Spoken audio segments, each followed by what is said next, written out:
નમસ્કાર, જય ગણેશ. દર્શક મિત્રો, વીટીવીની વિશેષ રજૂઆત ભવિષ્ય દર્શન કાર્યક્રમમાં હું શાસ્ત્રી મુકુંદ પંડ્યા આપ સર્વ દર્શક મિત્રોનું હાર્દિક સ્વાગત કરું છું. દર્શક મિત્રો, એક એવો મહિનો કે જે મહિનાને પેલા મલ માસ તરીકે ઓળખવામાં આવતો હતો અને એ મહિનાને ભગવાન નારાયણે પોતાનું નામ આપ્યું એટલે કે પુરુષોત્તમ માસ તરીકે ઓળખાય છે. દર્શક મિત્રો, પુરુષોત્તમ મહિનાનો ખાસ કરીને મહત્વ શું છે? પુરુષોત્તમ માસમાં કયા એવા કાર્ય કરવા જોઈએ કે જેનાથી આપણા જીવનમાં આપણને લાભ મળી શકે અને કયા કાર્યો વર્જિત છે? ખાસ કરીને પુરુષોત્તમ માસની અંદર કયા એવા ઉપાયો તમારા જીવનમાં તમને સારી સફળતા આપી શકે અને તમારા જીવનની અંદર તમારા કાર્યોને સિદ્ધ કરી શકે? આ દરેક વિષયો ઉપર, દરેક સબ્જેક્ટ ઉપર આપણે ચર્ચા કરવી છે, પરંતુ શરૂઆત આજના પંચાંગથી કરીએ. દર્શક મિત્રો, આજના પંચાંગની જો વાત કરવામાં આવે તો આજે તારીખ 17/5/2026 અને રવિવારનો આજે દિવસ બની રહ્યો છે. આજના દિવસની અંદર અધિક જ્યેષ્ઠ માસની આજના દિવસની અંદર શુક્લ પક્ષની પ્રતિપદા કહેતા એકમની આજે તિથિ બની રહી છે. આજે ખાસ કરીને નક્ષત્રની વાત કરવામાં આવે, યોગની વાત કરવામાં આવે, કરણની વાત કરવામાં આવે તો આજે કૃતિકા નામનું નક્ષત્ર રહેશે, અતિગંડ નામનો યોગ રહેશે, કિંસ્તુક નામનું કરણ રહેશે અને 12 રાશિઓનું ભવિષ્ય કથન જેના આધાર ઉપર કહેવામાં આવશે એવું ચંદ્રમાનું ભ્રમણ આજના દિવસની અંદર. દર્શક મિત્રો, ખાસ કરીને જોવા જઈએ તો આજે વૃષભ રાશિની અંદર ચંદ્રમાનું ભ્રમણ રહેવાનું છે. દર્શક મિત્રો, ખાસ જ્યારે ચંદ્રમાનું ભ્રમણ વૃષભ રાશિમાં રહેશે એટલે આજે જે કોઈ પણ બાળકોનો જન્મ થશે તેમની રાશિ વૃષભ રહેશે, જેના અક્ષર બ, વ ને ઉ રહેશે. તો આજે જન્મનાર બાળકોનું ભવિષ્ય સુંદર, સુખમય, આનંદમય, હર્ષમય, લાભમય રહે એવી શુભકામના સાથે જય ગણેશ. દર્શક મિત્રો, વાત આજે આપણે કરી રહ્યા છીએ અધિક માસની. આપણા હિન્દુ પંચાંગની અંદર અંગ્રેજી પંચાંગ છે એમાં તો 1 થી 28, 1 થી 30, 1 થી 31 એવી તારીખો આવતી હોય, જ્યારે આપણું જે હિન્દુ પંચાંગ છે એનું સંવતના નામ ભલે રાજાઓના નામ ઉપર પાડ્યા, પરંતુ દર્શક મિત્રો, હિન્દુ પંચાંગ છે, હિન્દુ પંચાંગ એક ગણિતિક એવી રીતે રચેલું પંચાંગ છે કે જે પંચાંગના આધાર ઉપર એવું કહી શકાય કે ભવિષ્ય, ભૂતકાળ અને વર્તમાન આ બધી વસ્તુઓનું ભવિષ્ય કથન અને ખાસ કરીને એનું પ્રિડિક્શન આપણા ઋષિમુનિઓ કરતા હતા. પંચાંગની અંદર 5 અંગ મહત્વના છે અને એની અંદર સૂર્ય અને ચંદ્ર. આ દર્શક મિત્રો, ખાસ કરીને જ્યારે કોઈ પણ પંચાંગની શરૂઆત થતી હોય, કોઈ પણ મહિનાની શરૂઆત થતી હોય તો એ મહિનાની અંદર સૌર્ય માસ એટલે કે દર મહિને સૂર્ય બદલાય, જેને સૌર્ય માસ કહેવામાં આવે. અને એટલા માટે દર્શક મિત્રો, પંચાંગમાં સૂર્યનું મહત્વ વિશેષ બતાવવામાં આવ્યું. બીજું આવે છે ચંદ્રમા. જે ચંદ્રમાસ આપણે જે નામ પાડતા હોઈએ છીએ, ચંદ્ર રાશિ ઉપરથી નામ પાડતા હોઈએ છીએ. ચંદ્રમા સવા 2 દિવસે ચેન્જ થાય અને સૂર્ય અને ચંદ્ર આ બંનેના ગતિના આધાર ઉપર અલગ અલગ તિથિઓ નક્કી થતી હોય છે, કારણ કે સૂર્યથી એક્ઝેક્ટ સામેના ભાગની અંદર એટલે કે એક્ઝેક્ટ 180 ડિગ્રીએ જ્યારે ચંદ્રમા આવી જાય ત્યારે એવું કહેવાય છે કે પૂર્ણિમાની તિથિ થાય. અને સૂર્ય અને ચંદ્રમા બંને ગ્રહો જ્યારે સાથે એ અંશાત્મક રીતે જ્યારે સાથે જોડાય ત્યારે અમાવસ્યાની તિથિ નક્કી થાય. એટલા માટે દર્શક મિત્રો, આપણા ઋષિમુનિઓએ જે પંચાંગની ગણના કરેલી છે, આ પંચાંગની ગણનામાં સૂર્ય, ચંદ્ર અને ગુરુ આ 3 ગ્રહનું વિશેષ મહત્વ છે. ગુરુના આધાર ઉપર આપણે જોઈએ છીએ અલગ અલગ જગ્યાએ કુંભ મેળા યોજાતા હોય છે, એ ગુરુના આધાર ઉપર યોજાતા હોય છે. અને એટલા માટે દર્શક મિત્રો, ખાસ કરીને સૂર્ય, ચંદ્રના આધાર ઉપર જ્યારે વર્ષની ગણતરી થતી હોય તો અંગ્રેજી મહિનાની અંદર તો 1 થી 28, 1 થી 30, 1 થી 31 એવી રીતે આવતા હોય, પરંતુ જ્યારે સૂર્ય અને ચંદ્ર આ બંનેની ગણનાની વાત થતી હોય તો એક વર્ષમાં 11 દિવસ વધતા હોય છે, જે 3 વર્ષે એવું કહી શકાય કે 1 મહિના જેટલા દિવસો થઈ જાય ને. એટલા માટે દર 3 મહિને એક અધિક મહિનો આવે છે, જેને આપણે પુરુષોત્તમ માસ તરીકે ઓળખીએ છીએ. દર્શક મિત્રો, પુરુષોત્તમ માસની કથા એવી પણ છે કે એક વખત, કારણ કે પુરુષોત્તમ માસની અંદર લોકો પોતાના કાર્યોને વર્જિત કરતા હતા, કારણ કે એને મલમાસ તરીકે ઓળખતા હતા કે આ મહિનાની અંદર કોઈ પણ કાર્ય થાય જ નહીં. અને એટલા માટે આ પુરુષોત્તમ મહિનો છે એ ભગવાન વિષ્ણુ પાસે જાય છે. ભગવાન વિષ્ણુ પાસે પોતે પ્રાર્થના કરે છે કે ભાઈ, મને તો લોકો અપશુકન ગણે છે, મારા મહિનાની અંદર તો કોઈ કાર્ય નથી કરતું. અને ત્યારે ભગવાન નારાયણ એને પોતાનું નામ આપે છે અને એ નામ આપે છે પુરુષોત્તમ. અને એટલા માટે દર્શક મિત્રો, પુરુષોત્તમ મહિનાની અંદર કોઈ પણ આપણે કાર્ય કરીએ, જે કાર્ય ભગવત જપ માટેનું હોય, જે કાર્ય ભગવત કાર્ય હોય કે જેની અંદર જપ થાય, અનુષ્ઠાન થાય, તો એનું વિશેષ ફળ આપણને મળે છે.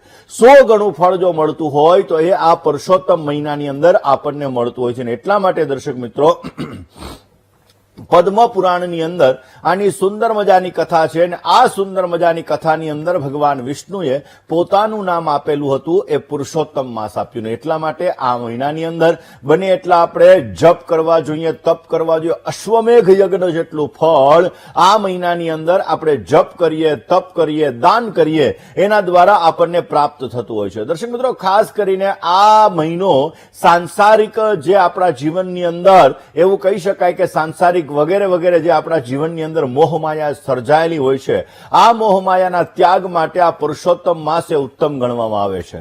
અને એટલા માટે દર્શક મિત્રો 17/5/2026 થી 15/6/2026 સુધી આ પુરુષોત્તમ મહિનો રહેવાનો છે, જેને આપણે અધિક જ્યેષ્ઠ માસ તરીકે ઓળખીશું, જેને આપણે પુરુષોત્તમ માસ તરીકે ઓળખીશું. દર્શક મિત્રો, પુરુષોત્તમ મહિનાની અંદર એવું કહેવાય છે કે ભગવાન વિષ્ણુના જપ કરવાથી, તમારા ઈષ્ટ દેવતાના જપ કરવાથી, કોઈ પણ દેવી દેવતાના જપ કરવાથી આપણા જીવનની અંદર વિશેષ માત્રામાં લાભ મળે છે. એમાં પણ ઓમ નમો ભગવતે વાસુદેવાય આ મંત્રનો જપ આપણા જીવનની અંદર સારી સફળતાઓ આપે છે અને આપણા કાર્યોને પણ સિદ્ધ કરે છે. દર્શક મિત્રો, એવું કહેવાય છે કે ગોવર્ધન ધરમ વંદે ગોપાલમ ગોપી વલ્લભમ વિષ્ણુ જિષ્ણુ જગન્નાથમ રાધા કૃષ્ણ નમોસ્તુતે. એટલે આ મંત્ર જે હરિ અને કૃષ્ણ આ બંનેનો છે અને આ મંત્રનો જ્યારે આપણે જપ કરીએ છીએ ત્યારે આપણા જીવનની અંદર આપણી મનોકામનાઓ પૂર્ણ થાય છે અને આપણા જીવનની અંદર આપણને વિશેષ માત્રામાં લાભ મળે છે. દર્શક મિત્રો, આપણા ઘણા બધા સંકટો આવતા હોય, આ સંકટોને દૂર કરવા માટે પણ જ્યારે આપણે આ પુરુષોત્તમ મહિનાની અંદર ભગવાનની આરાધના કરીએ છીએ, ભગવાનની પૂજા કરીએ છીએ, ત્યારે આપણા જીવનની અંદર વિશેષ માત્રામાં સારા લાભો મળી શકે છે અને ઉત્તમ પ્રકારના કાર્યો પણ થઈ શકે છે. હવે દર્શક મિત્રો, ખાસ કરીને આ પુરુષોત્તમ મહિનાની અંદર કયા કાર્ય ન કરવા જોઈએ? પહેલામાં આવેલા લગ્ન એટલે કે વિવાહ, આ મહિનાની અંદર કોઈ પણ પ્રકારના વિવાહ ન કરવા અત્યંત હિતાવહ રહેશે. આ માસની અંદર સગાઈ, વેવિશાળ, ગ્રહ પ્રવેશ, કોઈને ઘરની અંદર નવા ઘરની અંદર પ્રવેશ કરવો હોય તો અધિક પુરુષોત્તમ મહિનાની અંદર તમે નવા ઘરની અંદર પ્રવેશ ન કરી શકો. આ મહિનાની અંદર વાસ્તુ પૂજન ન કરી શકાય, મુંડન સંસ્કાર પણ તમે નથી કરી શકતા. એટલે કોઈને બાબરી ઉતારવી હોય તો આ સમયની અંદર એટલે કે આ અધિક મહિનાની અંદર પોતે મુંડન સંસ્કાર પણ નથી કરી શકાતા, જનોય ન કરી શકાય, નામકરણ સંસ્કાર, આ નામકરણ સંસ્કાર પણ અધિક માસની અંદર આપણે નથી કરી શકતા. દર્શક મિત્રો, એવું કહેવાય છે કે નવા ધંધાની શરૂઆત કરવી, વાહનની ખરીદી કરવી, આ બધી વસ્તુઓ અધિક મહિનાની અંદર નથી થતી. અને ખાસ કરીને કૂવો ખોદવો હોય, બોરને ક્યાંક ને ક્યાંક આપણે કરવો હોય તો પણ આ મહિનાની અંદર આપણે ન કરી શકાય. દેવ ઉત્થાપન, દેવ પ્રતિષ્ઠા અને પહેલમ વહેલી વખત જો તમે તીર્થયાત્રા કરતા હોય તો પણ આ અધિક મહિનાની અંદર તમે ન કરી શકો. દર્શક મિત્રો, ખાસ કરીને જોવા જઈએ તો કઈ વસ્તુ તમે કરો કે જે તમારા જીવનની અંદર તમને બેસ્ટ રિઝલ્ટ આ પુરુષોત્તમ મહિનાની અંદર આપી શકે. દર્શક મિત્રો, પુરુષોત્તમ મહિનાની અંદર તમારા ગ્રહના જે કોઈ પણ દોષો છે એ દોષો માટેનું જો નિવારણ કરવામાં આવે તો વિશેષ લાભ આપે. ભગવાનના નામનો જપ કરવામાં આવે, ભગવાનના નામનું તપ કરવામાં આવે, ભગવાનના નામનો યજ્ઞ કરવામાં આવે તો તમને વિશેષ લાભ આપે. આ સમયગાળાની અંદર જેટલું તમે સત્કાર્ય કરશો, દાન પુણ્ય કરશો, જરૂરિયાતમંદ વ્યક્તિને તમે ઉપયોગી થશો તો પણ તમને વિશેષ લાભ આપી શકે.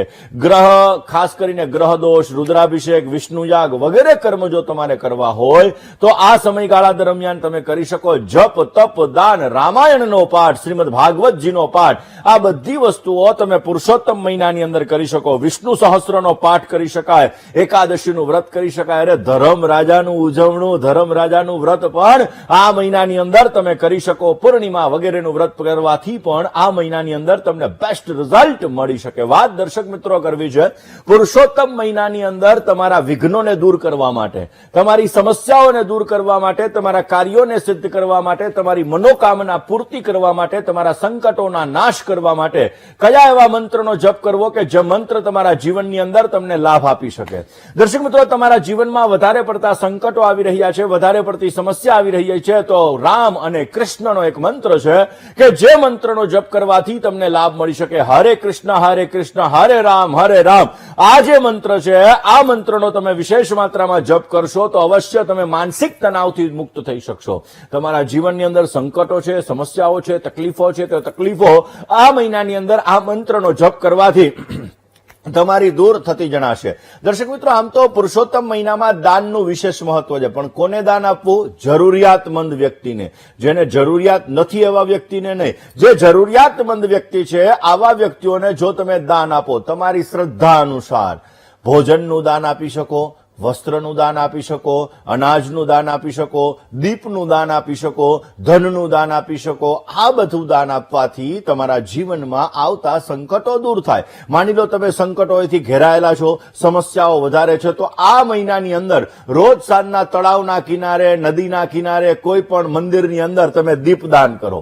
દીપદાન કરશો તો તમારા જીવનમાં જે સમસ્યાઓનું અંધારું છે, આ અંધારું એના દ્વારા દૂર થશે અને અજવાળાની પ્રાપ્તિ થશે. તમારા જીવનમાં સંકટો દૂર થશે અને તમને વિશેષ માત્રામાં લાભ મળતો જણાય. દર્શક મિત્રો, એવું કહેવાય છે કે શ્રીમદ ભાગવત એટલે ભગવાન વિષ્ણુનું, ભગવાન કૃષ્ણનું વાંગમય સ્વરૂપ છે. અને આ વાંગમય સ્વરૂપની અંદર જ્યારે અલગ અલગ અધ્યાય, એ અલગ અલગ અધ્યાયનો આપણે પાઠ કરીએ છીએ. દ્વાદશ સ્કંદ કે જેની અંદર 12 સ્કંદ આવેલા છે. અને એ દર્શક મિત્રો, એ ખાસ કરીને જોવા જઈએ તો આપણે જ્યારે એ સમયગાળા દરમિયાન એટલે કે આ પુરુષોત્તમ મહિનાની અંદર શ્રીમદ ભાગવતનો પાઠ કરીએ છીએ. સચ્ચિદાનંદ રૂપાય વિશ્વોત્પત્યાદિ હેતવે તાપત્રય વિનાશાય શ્રી કૃષ્ણાય વયં નમઃ, કે જેનું સ્વરૂપ સચ્ચિત અને આનંદ રૂપ છે, આદિ ભૌતિક, આદિ દૈવિક અને આધ્યાત્મિક આ ત્રિવિધ તાપનો નાશ કરે છે, એવા ભગવાન કૃષ્ણને વંદન કરીને જ્યારે આપણે શ્રીમદ ભાગવતનો પાઠ આ અધિક માસની અંદર આપણે કરીએ છીએ તો આપણા જીવનની અંદર આવતા દરેક પ્રકારના સંકટો દૂર થાય છે. જીવનની અંદર ઉતાર ચઢાવ જે આવતા હોય છે, એ ઉતાર ચઢાવ ભગવત કૃપાથી દૂર થાય છે અને આપણને સુંદર મજાનો લાભ મળી શકે. તમે જાતે પણ શ્રીમદ ભાગવતનો પાઠ કરી શકો. ભૂદેવને બેસાડીને પણ તમે શ્રીમદ ભાગવતનો પાઠ આ અધિક માસની અંદર પુરુષોત્તમ મહિનાની અંદર કરી શકો અને નારાયણની અસીમ કૃપા તમે પ્રાપ્ત કરી શકો. દર્શક મિત્રો, એવું કહેવાય છે કે આ મહિનાની અંદર બની શકે ત્યાં સુધી આપણે સાત્વિક રહેવું. લસણ, ડુંગળી આ વસ્તુ ન ખાવી. માંસ મદિરા તો બહુ દૂરની વાત છે, પણ લસણ ડુંગળી પણ આ મહિનાની અંદર ન ખાવા અત્યંત હિતાવહ રહેશે. કારણ કે પુરુષોત્તમ મહિનો અને એ ભગવાન નારાયણનો મહિનો, અને એ નારાયણના મહિનાની અંદર જેટલી આપણે સાત્વિકતા રાખીએ, જેટલા આપણે સાત્વિક રહીએ, વ્રત, જપ, તપ, નિયમ વગેરેનું આપણે પાલન કરીએ તો વિશેષ માત્રામાં લાભ મળે. સવારના પોરમાં વહેલા ઉઠી બ્રહ્મ મુહૂર્તની અંદર આપણે સ્નાન ઇત્યાદિ કર્મ કરીએ અને નારાયણને એટલે કે સૂર્ય નારાયણને આપણે જલ અર્પણ કરીએ અને એ નારાયણને આપણે જપ કરીએ તો અવશ્ય આપણા જીવનની અંદર દરિદ્રતા પણ નથી આવતી ને આપણા જીવનની અંદર સારા લાભો પ્રાપ્ત થઈ શકે છે. આ જ વિષય ઉપર દર્શક મિત્રો આપણે ચર્ચા કરવી છે. એક એક મંત્ર તમારા જીવનમાં કેવી રીતે સમસ્યાઓને દૂર કરી શકે. દરેક તિથિનું મહત્વ છે. અલગ અલગ તિથિએ અલગ અલગ વસ્તુનું દાન કરવાનું મહત્વ છે. તો દર્શક મિત્રો, એ વિષય ઉપર પણ આપણે ચર્ચા કરીશું, પરંતુ શરૂઆત આજની આ દિવસની અંદર દૈનિક રાશિ ભવિષ્યમાં મેષ રાશિથી કરીએ. મેષ રાશિ કે જેના અક્ષર છે અલઈ, જેનો સ્વામી બને છે મંગળ મહારાજ. મેષ રાશિવાળા જાતકો માટે માનસિક શાંતિનો અનુભવ થતો જણાશે આજના દિવસની અંદર. ખાસ કરી અને મેષ રાશિવાળા જે જાતકો છે, આ જાતકોને ખર્ચનું પ્રમાણ આજે વધી શકે એમ છે. આજે મેષ રાશિવાળા જાતકોએ નોકરીની અંદર પ્રગતિ મળતી જણાય. વ્યવસાયની અંદર તમને સારો ધનલાભ થઈ શકે. સારો લાભ જોતો હોય તો મેષ રાશિવાળા જાતકોએ આજના દિવસની અંદર બની શકે ત્યાં સુધી નારાયણમ નમસ્કૃત્ય એટલે કે નારાયણની ઉપાસના કરો, તમને વિશેષ લાભ મળશે. હવે વાત કરીએ વૃષભ રાશિની. વૃષભના અક્ષર છે બહુ, જેનો સ્વામી બને છે શુક્ર મહારાજ. માનસિક પરેશાની, તકલીફ આજના દિવસમાં તમને થોડી ઘણી રહેતી જણાશે. કામકાજની અંદર તમારે વધારે મહેનત કરવી પડે અને આજે વ્યવસાયની અંદર તમને સામાન્ય ફાયદો પણ મળતો જણાય. નાણાકીય તંગીનો અનુભવ થતો જણાય. આજે તમારે સારો લાભ જોઈએ છે તો વૃષભ રાશિવાળા જાતકોએ આજના દિવસની અંદર ક્લીમ કૃષ્ણાય નમઃ આ મંત્રના તમે વિશેષ જપ કરો, અવશ્ય તમને સારો લાભ મળી શકશે. દર્શક મિત્રો, આપણા ઋષિ મુનિઓએ હિન્દુ પંચાંગની અંદર, કારણ કે દર્શક મિત્રો એમાં નક્ષત્ર, યોગ, કરણ આ બધાનું વિશેષ મહત્વ છે. અને જ્યારે અધિક મહિનો આવતો હોય ત્યારે દર મહિનાની અંદર જે તિથિની વધઘટ થતી હોય, એ તિથિની વધઘટના આધાર ઉપર એક દર વર્ષની અંદર 10 થી 11 દિવસ વધે ને એ મુજબ એક મહિનો 3 વર્ષે વધતો હોય. અને એટલા માટે દર્શક મિત્રો આપણા ઋષિમુનિઓ નાનામાં નાનું ગણિત, કારણ કે આપણા જીવનની અંદર સૂર્ય આપણી આત્માનો કારક છે, ચંદ્ર આપણા મનનો કારક છે, મંગળ આપણા બોડીની અંદર એનર્જીનો કારક છે અને ગુરુ આપણા જીવનમાં મેનેજમેન્ટનો કારક છે.